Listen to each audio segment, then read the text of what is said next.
Khi Hứa Thanh check va được thân phận thực sự của Trần Nhị Nghiêu là đại điện hạ thì phản ứng ra sao? Trần Nhị Nghiêu lại ra vẻ khoe khoang với Hứa Thanh như thế nào? Nếu tò mò thì ngay bây giờ hãy cùng kênh YouTube Review 5 phút tìm hiểu nhé. Sự thật, Trần Nhị Nghiêu là đại điện hạ của Đệ Thất Phong, Hứa Thanh hoàn toàn không hề hay biết. Hắn chỉ lờ mờ cảm thấy thân phận của vị đội trưởng trái cây này không hề đơn giản. Thế nên bạn thấy đấy, khi Trần Nhị Nghiêu đi cướp huyết nhục câu anh, thanh niên này thậm chí còn chẳng mảy may lo lắng. Nhưng cái kim trong bọc cũng có ngày lòi ra, thân phận phú nhị đại của Trần Nhị Nghiêu cuối cùng vẫn bị phơi bày trước mặt mọi người. Hơn nữa, ngày đó lại đến sớm hơn bất kỳ ai tưởng tượng. Đáng nói là chuyện này bị bại lộ không phải do Trần Nhị Nghiêu chủ động nói ra, cũng chẳng phải do bị ai ép buộc, mà là tại hiện trường một buổi đại điện đệ tử của tông môn Thất Huyết Đồng. Hôm đó, có rất nhiều đệ tử ngoại môn và những người làm chứng của tông môn đến dự, khung cảnh vô cùng trang trọng. Đại điển diễn ra được một nửa thì bất ngờ có một ông thần nào đó trong tông môn nhận ra Trần Nhị Nghiêu. Không chút do dự, tên gia hỏa này lập tức hành đại lễ, gọi một tiếng đại điện hạ. Tiếng gọi này khiến tất cả mọi người có mặt ở đó đều sững sờ. Phản ứng đầu tiên của những người không biết nội tình là kinh ngạc. Cái kẻ suốt ngày làm báo thủ, cướp linh quả, ăn nói xả lơ, vô trí hết phần thiên hạ kia lại là đại điện hạ Đệ Thất Phong á? Thật chẳng có lấy một dáng vẻ nghiêm chỉnh nào. Lúc này, có người sốc tới mức đứng hình tại chỗ, có người đã bắt đầu overthinking, lén lút rà soát lại xem quá khứ mỏ hỗn có lỡ đắc tội với đại điện hạ hay không. Bầu không khí của toàn bộ hội trường trong nháy mắt đều thay đổi, duy chỉ có Hứa Thanh đứng giữa đám đông, ngước mắt lên nhìn Trần Nhị Nghiêu một cái, rồi lại cúi đầu tiếp tục làm việc của mình. Sự bình tĩnh đó trái lại còn chói mắt hơn bất kỳ phản ứng nào khác. Phóng viên tại hiện trường không nhịn được, bèn ghé sát vào tai hắn hỏi nhỏ: "Phen này thân phận thật của đội trưởng ngươi bị lộ rồi, ngươi có cảm giác gì không?" Hứa Thanh đầu cũng không thèm ngẩng lên. Ngay tại hiện trường đại điển, trước mặt tất cả mọi người, hắn thốt ra đúng một chữ: "Ô." Đổi lại là người khác, đội trưởng của bạn đột nhiên biến thành đại điện hạ của tông môn, bạn không phải sẽ sững sờ mất vài giây sao? Không phải sẽ kinh hô vài câu sao? Ấy thế mà Hứa Thanh chỉ đúng một chữ ấy, vô cùng dửng dưng, cứ như thể đã biết từ trước. Vậy thì tại sao Hứa Thanh lại có thể bình tĩnh đến thế? Thực ra ngay từ đầu, nam chính của chúng ta đã chẳng hề bị thao túng tâm lý. Khi Hứa Thanh mới vào bộ công ty, Trần Nhị Nghiêu đã cướp linh quả của hắn, đẩy hắn vào những công việc nguy hiểm. Đổi lại là người bình thường, không ấm ức thì cũng thù dai, nhưng Hứa Thanh lại ghim hết những chuyện này vào cuốn sổ nhật ký. Một mặt tính toán sau này sẽ tính sổ, mặt khác vẫn điềm nhiên quan sát đối phương. Việc nhìn thấu hồng trần, so xét nét mặt đã là bản năng ăn sâu vào trong xương tủy. Cái dáng vẻ cá lơ phất phơ đó của Trần Nhị Nghiêu lừa được người khác chứ không lừa được hắn. Trong quá trình tiếp xúc, điểm đáng ngờ ngày càng nhiều. Yêu thú không giải quyết được, đội trưởng chỉ tiện búng tay cái là bay màu. Lúc chia chiến lợi phẩm, mỏ thì hô đội trưởng cắn hoa hồng, nhưng tay lại dúi mấy món xịn sò nhất cho Hứa Thanh. Khét nhất là vụ gặp Nhân Ngư Vương Tử, đường là hoàng tử ngạo nghễ của Hải Đô mà lại giam dắt phục tùng một lão tiểu đội trưởng quèn. Trong bụng Hứa Thanh cứ lấn cấn, rốt cuộc thanh niên này là thế lực thần bí phương nào? Nhưng hắn không hỏi, quy củ ở khu ổ chuột hồi nhỏ đã khắc sâu vào trong cốt tủy, chuyện không nên hỏi thì đừng hỏi. Sau này hắn cũng nghĩ thông suốt rồi, Trần Nhị Nghiêu đối xử tốt với hắn không phải là toan tính mà là thật lòng. Người thật lòng đối xử tốt với bạn sẽ không làm hại bạn, mặc kệ đối phương là ai, chẳng mang đến quy củ. Điều đó làm hắn không bận tâm nữa. Chính sự tin tưởng khiến hắn không cần phải để ý. Đối phương không nói thì hắn cũng không hỏi. Đội trưởng lừa linh quả của hắn nhớ. Đội trưởng giúp hắn dàn xếp rắc rối, hắn cũng ghi nhận.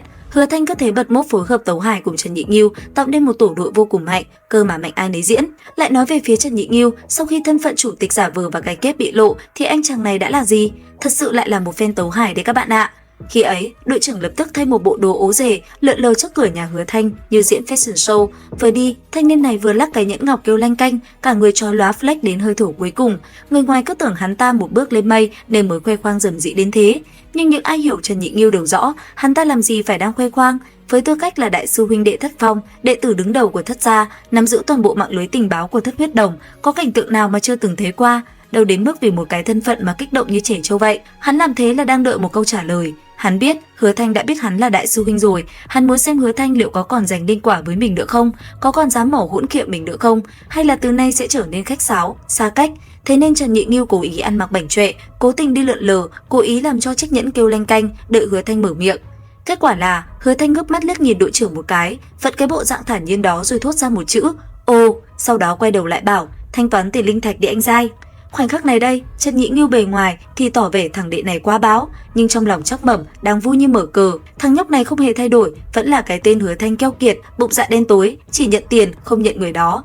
Vẫn là Hứa Thanh không coi hắn ta là đại sư huynh, chỉ coi hắn là ông đội trưởng chuyên đào hố lừa người đó. Thật tốt quá.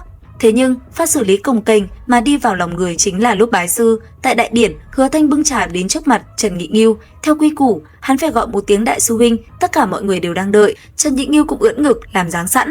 Thế nhưng, Hứa Thanh chỉ mấp máy môi thốt lên 2 tiếng đội trưởng, không phải kiêu ngạo, không phải cứng miệng, tiếng đội trưởng này là câu trả lời Hứa Thanh dành cho Trần Nhị Nghiêu. Đối với tôi mà nói, anh chưa bao giờ là đại điện hạ hay đại sư huynh cao cao tại thượng nào cả.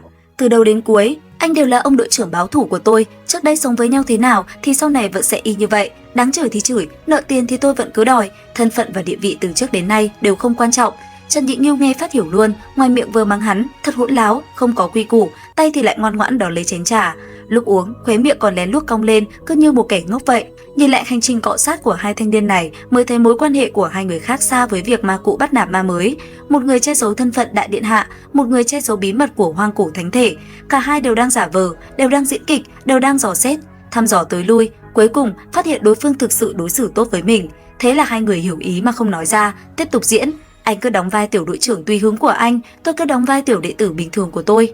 Trong giới tu chân, có biết bao nhiêu kẻ chen chúc vỡ đầu muốn định bợ Trần Nhị Nghiêu, duy chỉ có Hứa Thanh, dù biết rõ thân phận đối phương hiển hách, vẫn cứ mở miệng ra làm một câu đội trưởng, 2 câu đội trưởng, đáng trêu chọc vẫn trêu chọc. Thế nhưng lúc đòi tiền thì tuyệt đối không nương tay, còn Trần Nhị Nghiêu lại cứ thích ăn đòn. Thứ người khác nhìn thấy là thân phận, là địa vị, chỉ có thứ Hứa Thanh nhìn thấy là cái gã chuyên cướp linh quả, thích lười biếng, miệng thì hay cà khịa, nhưng tâm địa lại mềm yếu, đơn giản chỉ có vậy thôi.